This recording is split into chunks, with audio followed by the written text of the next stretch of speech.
This week's edition of our Four Questions Journalist Spotlight is brought to you by Leff Atlanta Media, Atlanta's best journalist database. Subscribe at leffsatlantamedia.com. Welcome to the next edition of our Four Questions Journalist Spotlight. We are talking today with Michelle Havich, who is with American City and County, and we're going to talk about what this publication is all about. And then we're going to ask Michelle the most challenging question. And I'm going to give her the heads up because we always like to ask, what's the coolest thing about you? So now you have like 12 or 13 minutes to think about what that is if you haven't already pre-planned that. Mm-hmm. So good morning. Good morning. Good morning. Okay, so first off, tell us a little bit about what American City and County is.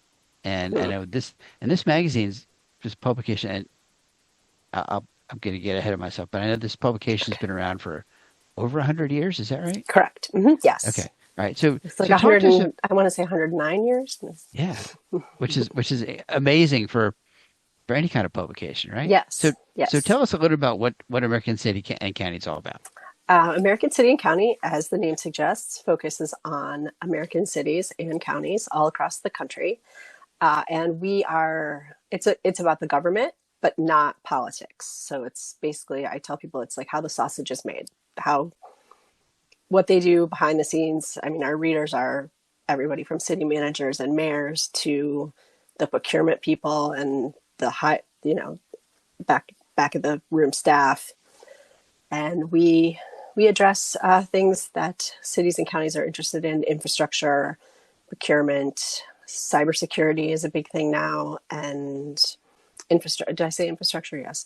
Sustainability, smart cities, transportation. So all of those things, but how a city or county Can works function. can Mm-hmm. function. Yeah, yeah, And all the and bits and all the moving parts.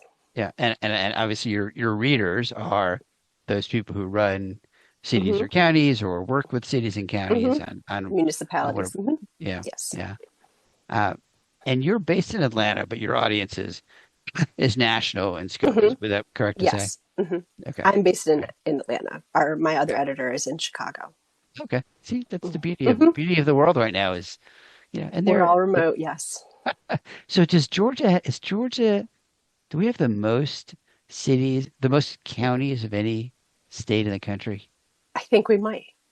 We're at what, 159, right? Mm-hmm. I think so. Yes. Yeah. That's always kind of people are always like, why don't some of those little bitty counties merge? And Yes. no one wants to give up their power, right? No, I know. When you look at the map of Georgia, it's tiny little pieces. Yeah. So what's your background? So I think you said you've been at American City for about 4 years. Four years. What brought you here? Well, I needed a job. uh, I was with a company called Emerald Expositions, and I was with Design Retail Magazine, which was a B2B for obviously the retail design industry. And I was there for 8 years. And then COVID happened, and so they restructured everything, and our magazine was shut down. So, Yeah, and then looking at your background, I mean, mm-hmm. I see a lot of familiar names. So, Billion Publishing Mm-hmm. and Leader Publishing, all Yes. folks that I've worked with over the last 30 Mm-hmm. years or so, right? Yes. Yes. So I think my strength is basically editing, so I can edit pretty much anything. I mean, I was the editor of Pregnancy Magazine for a while, and I don't have any kids, so. That's all right. Yeah, that's you have the editing skill. It doesn't matter what the topic is, right? Right, and you just know your audience. So yes. So the magazine, I'm assuming you have an editorial calendar and you have kind of an idea as to what you're going to do throughout the year. Now you're not the magazine is not a print publication anymore. Is that Correct. correct? It's a website. Yes, we're all Okay. online. AmericanCityandCounty.com. Okay. So how does that affect your deadlines and your focus and how you come up with stories and kind of and publish? It actually helps a lot because it makes it more free flowing. So we don't have a set like, oh, in September we're going to do this. In November we're going to do this. So we're pretty open, and I get pitched ideas, so we can pretty much publish whatever we want, whatever topic we want when we when we do it. So we don't really have a deadline. If somebody pitches me a story, because I have a lot of contributors that are in the industries that help the government, or I get pitched by people in the government as well who contribute pieces. And yeah, I just say we don't really have a set deadline. So when it's done, just send it to me and we'll go from there. So on your website, I saw two other publications: government procurement and government product news. Are those Those are all still newsletters. okay? The product news is a newsletter. We did do a government procurement quarterly digital edition, but we have ceased doing that. Just this last year was the last year that we did it. Okay, so that's just kind of overall incorporated into American City and County overall, Correct. and kind of those topics. Okay. Yes, we did a redesign and relaunch of the website. So Yeah. So it's just fascinating that the publication's been around for more than 100 years. It had, I mean, do you, and I know you've only been there a few years. Do you know what was the kind of the impetus for starting the publication 100 years ago? Do you have any background on that? I have no idea. It'd be interesting. It's like, was That it would 1910 or something Yeah. like that? I think that's just, it'd be interesting to kind of know. It's like, okay, what, and I would imagine that it's passed through multiple owners over the, over those 100 years or so. Yes, I actually, oh God, way long time ago, I worked for Prime Media, which was the company that did American City and County, but I worked on different publications. And then Prime Media became part of Informa, which is what it is now. Well, now we are Informa Tech Target. Okay, yeah, and I saw that you've got kind of other publications, other topics you focus on too. As you look at, and I know you said you kind of the digital format allows you to be more free flowing. Are there kind of topics throughout the year that are kind of okay? We're going to kind of cover these kinds of topics at certain times of the year. Yes. Obviously during hurricane season, we can focus on disaster preparedness and relief.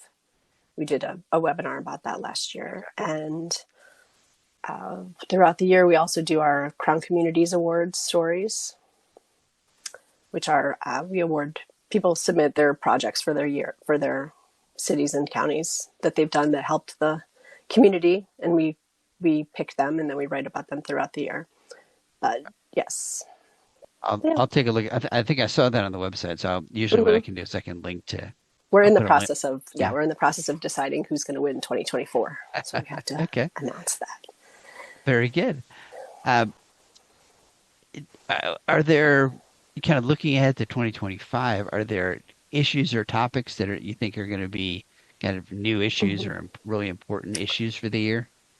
Well, yes, I think so. Obviously, with the new administration coming in, things might be a little different as to what cities and counties can expect to work with the federal government and get infrastructure projects completed and grant money for that. But also AI in government is going to be a big topic. I think we hear a lot about that and how governments are incorporating AI into some of their services. And that also goes hand in hand with obviously cybersecurity now. Yeah. All the continuous ransomware hits on cities and counties. Yeah. Yes. Obviously that's a huge thing. I feel like it slowed down a little bit, maybe last year. Did you see that? Was that your feeling too? I think the ransomware had, the hacking, the big, when they take a city or a county completely under control. Although my friend works for a hospital system in New York and they got hacked and were held under ransomware. Do you think that's because municipalities are better protected now than they were a couple of years ago? Have they learned? I hope so. Yes, I think they have learned. I hope so. Yes, but yes, I think they've learned. Yes, I think they learned their lessons and try to best protect themselves and are. Yes, because they have a lot of, they have their private citizens' information, and they have to protect that. Well, and they say that most of the ingress is not necessarily someone hacking in, but it's it's simple phishing or somebody gives away information, that kind of thing. So somebody clicks on the wrong thing, and and that becomes more of a training your employees to not click on that. Yes, we go through that. We go through that too. Yeah. Uh, do you guys kind of look at the legislative session in Georgia? Well, I guess you're national, so you're not necessarily looking Hmm. at just one legislative session, Yeah. right? Yeah, Yes. We yeah. could the information from the National League of Cities and the National League of Counties and get their schedules and see what meetings they're doing and And just. I guess that's what if I'm talking to our viewers and listeners here is to Mhm. understand that the magazine is not a Georgia magazine. It's It is not. if you are pitching a story or a resource or a story idea, it's got to be national in scope and something that's Uh, going to affect a larger audience, Actually, right? but yes and no. I noticed I've discovered that cities and counties and towns and municipalities, no matter how big the city is or how small the city is, they all experience the same things, just on different scales. Right. So you can have something that happened in a Georgia city, but that also can be a lesson learned for a city in California or Texas. So they can So use that example okay. of what a So kind city of did to solve a problem. And they said, hey, maybe we can incorporate something like that into our right. into So our kind of plan. kind of a good case studies, Exactly. uh, Yes. Mm-hmm. either for good or ill, Mm-hmm. or good Yes. opportunities to talk Yes. to the magazine. So if someone has an idea, are you the right person? Would they come to you and say, "Hey, I've got this idea"? Yes. Okay, You can come to okay, me. And we actually have a page on the website about how to contribute, and it'll have you contact me. saw that. I'm gonna put that right underneath here so people can see that Okay. as we're talking, so they can see the link. That's the beauty of post production, right? Yes. Look, it's there now. See it? It's right There's there. flowing right there. Magic. It's Right right here. there Right now. here. There you go. It's right there. Yeah, these are fun to do because I can. Yeah, I never thought about doing these as a live podcast. I always thought, okay, Oh my I'm God. gonna do Live I'm would gonna do be, that. I would probably throw up because I don't, it's weird to talk about myself. And I also don't like to public speak. That's like I would rather have snakes crawl in my hair Right. than speak publicly in front of people live. Sometimes people will say, "Oh, I didn't say that right." I think, I could just go back and edit it, or Yes. it's easy enough to do. Make me sound smart. Right. Oh, you that's not a problem. That's not a problem. Um, so we talked about kind of topics that are coming up. And Hmm. I think kind of some of these. It's interesting. We work with Emory with the law school and the business school, and some of the Hmm. issues that we've been thinking about with them as we're talking. I'm thinking, okay, this is going to be interesting. Like immigration issues. Hmm. That's got to be Hmm. huge for cities and counties. These ideas of like this idea that the federal government would close down the Department of Education. I mean, that would have a huge effect It would on huge. Yes. That's what, like I cities said, and the new, counties. yeah, Yeah, we're waiting to see what this new administration is yeah. gonna, Well, there's gonna put every forward to yeah. everyone. Well, there's always the campaign and then what actually happens, right? So Right. So for whatever hopefully, yeah, reasons, yeah. hopefully a lot of stuff doesn't come to pass, but not to get too political into it, but yeah. Well, yeah, yeah, and that's the thing is like you don't have to get political about it. It's just purely from an operational perspective. Hmm. Here's what the government is doing. Here's the guy that's Yes. going to affect cities and counties around the country. Uh, we're not talking Like, about politics of it. It's just yes, pure like facts. It's the past operations, right? 4 years, there have been a lot of great infrastructure projects going on. People have been able to, rebuild bridges and build more roads to connect. Like we just did one of our last Crown communities, excuse me, last year was we were able to build, they only had, like, you could go north or south, and if those roads were blocked, you'd have to go all the way down here to get back to the city. So they were able to build a road that was in the middle, so now there's a third way to get in, and it opened up a lot of, there's going to be building uh, restaurants and shops around that new road, so it's a whole other economic growth. I always had that issue driving. We drive back and forth to St. Louis a lot, and you got to drive through Hmm. Chattanooga to get back Hmm. to Atlanta. And it's like there's really only one. The only other way is to Yeah. kind of go like was it 59 or 53 down Yeah. south, the other side of the Hmm. mountains, and that really doesn't save you a whole lot of time. But Yeah. you So know, yes, so there's a lot of great infrastructure projects that were going on, but I don't know that that's gonna. We don't know. so as a digital uh, Hmm. uh, publication, do you guys do any kind of other I think you mentioned webinars. We do. How does the webinar series work? What kind of focus is that? I don't really have series, but we did like last year. Well, we were toward the end of the year. This year, we were buying a new company. We were merging and restructuring, so we were kind of just all waiting to see how that was going to play out. But we did with our Crown communities and exemplary public servants, we did a roundtable webinar with them to talk about community engagement and how they worked with the community directly to get their projects done. And we did a disaster relief symposium, which had first responders, police, fire, people to talk about how they can help people, either inform the public, now you need to evacuate, or how to shelter in place, and then how to inform people, you can't come here because it's dangerous, and how to recover from. So that was a good one too. Do you guys do any kind of podcasting as well in addition to We don't webcasting? right now. At the moment, we don't Okay. do that. Okay. Because right now I am a staff of two. I have me and Ryan, and so Well, and that's kind of the way that a lot of magazines and publications have flowed. It's a little tighter staffs, not as many on full-time writers and more contributing writers right. than they were 15 years ago. Yeah. Yes.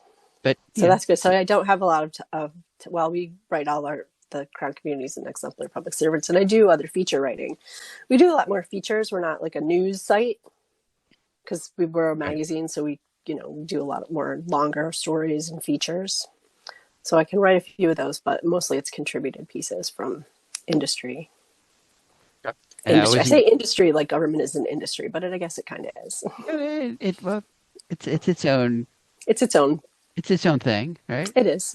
Yeah, I mean, there's, once you get into it, if you're in government, and we've done a lot of work for governments in Georgia, there are all kinds of unique issues that governments and municipalities face that others don't, and things that drive them, and things that restrict them, and yes, and in the end, you have to answer to the taxpayers because it's their money that you're spending, and right. Well, people think, oh, why can't they just do that? Well, it's not that. You can't just do anything. Yeah, in government, especially, you can't just do anything. Right. You gotta let people. There's meetings. It's a lot of public forums and. Right. A question I forgot. Okay, I'll come back to it. Okay, so all right, so let's talk about the sometimes the more challenging part of this podcast is.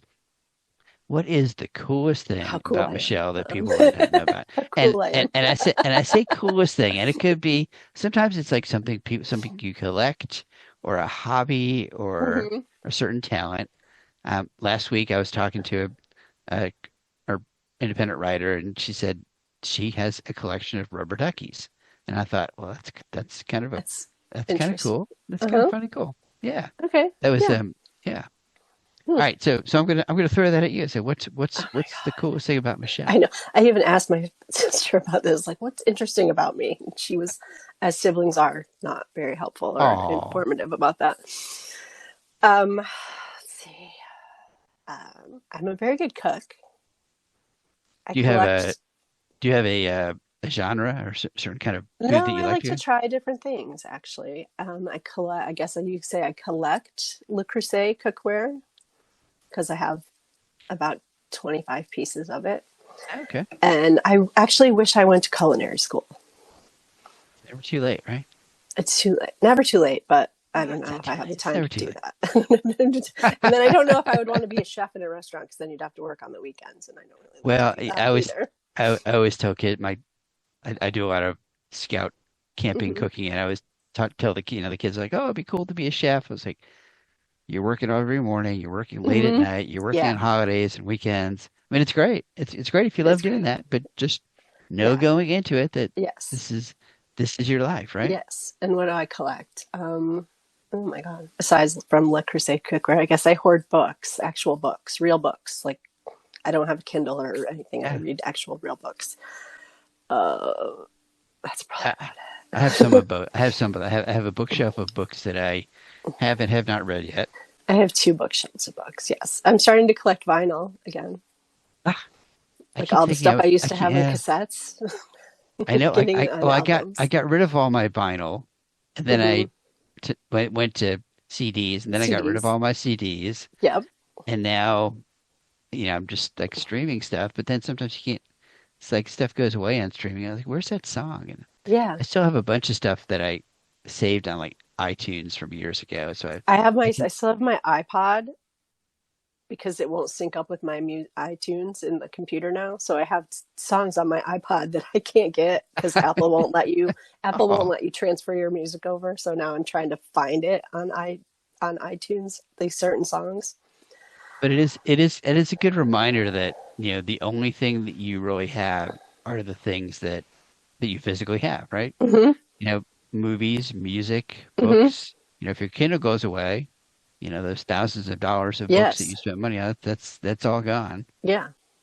And Um, yeah, I do have DVDs over there. Like I still have some DVDs. I took a bunch to the library because I had too many. I'm like, I'm never going to watch all these ever again. So, yeah, and I had a I take books to the library, like donate books. yeah, that's good. Do a I had purge.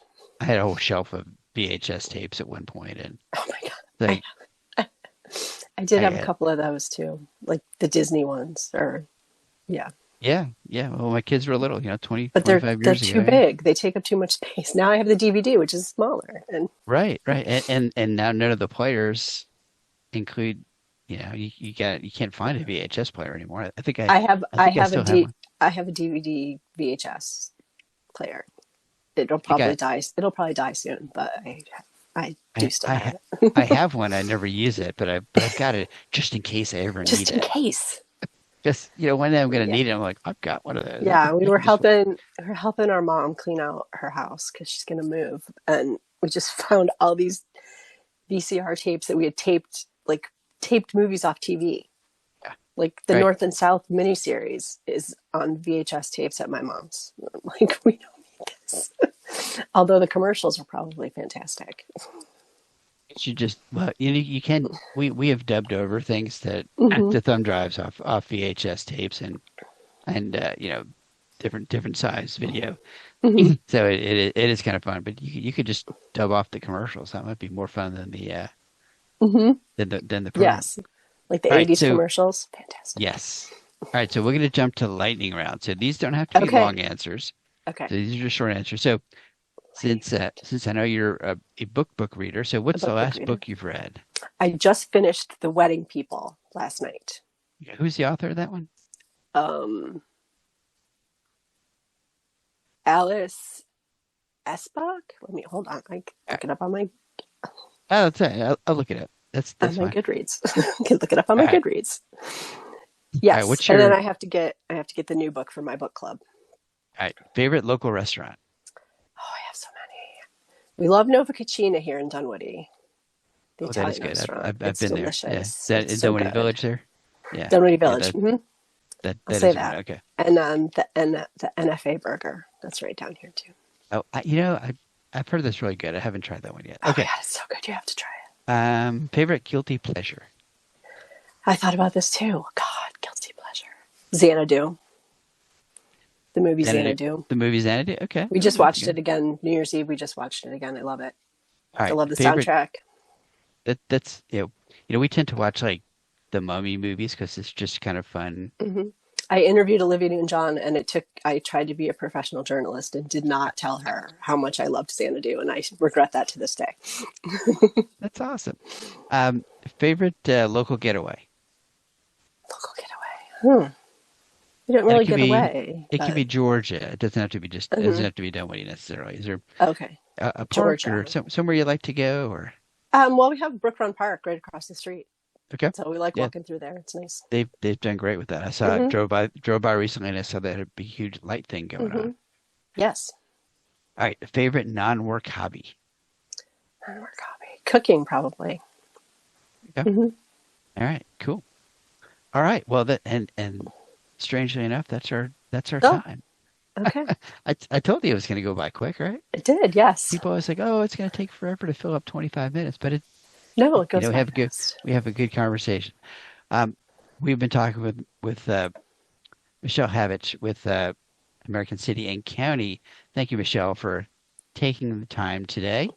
Of course. And you can find American City County, American City and County, and the and is all It's spelled spelled out. out. Mm-hmm. AmericanCityandCounty.com. Check it out, and if you want to pitch a story to Michelle, read through I always say this, take time, look at the website, understand kind of what they cover and what they don't cover, and listen to the podcast, and you get a good feel for it. And then shoot her an email, and the email is in the notes and kind of below here, michelle.havich@informa.com, and you can find that on the website too, and you'll be good to go. As always, you can find our journalist spotlights every 2 weeks on YouTube and other social media. We are everywhere that you can find an audio podcast, and the video part is on YouTube, so easy to find. And you can always find our database of Atlanta Media, leffsatlantamedia.com. And if you want to subscribe to that, go do that. Oh, and make sure you subscribe to the podcast. That's always a good thing to do. You get little notifications, and it alerts when new podcasts come out. And we will see everyone in 2 weeks. Thanks, Michelle. Thank you.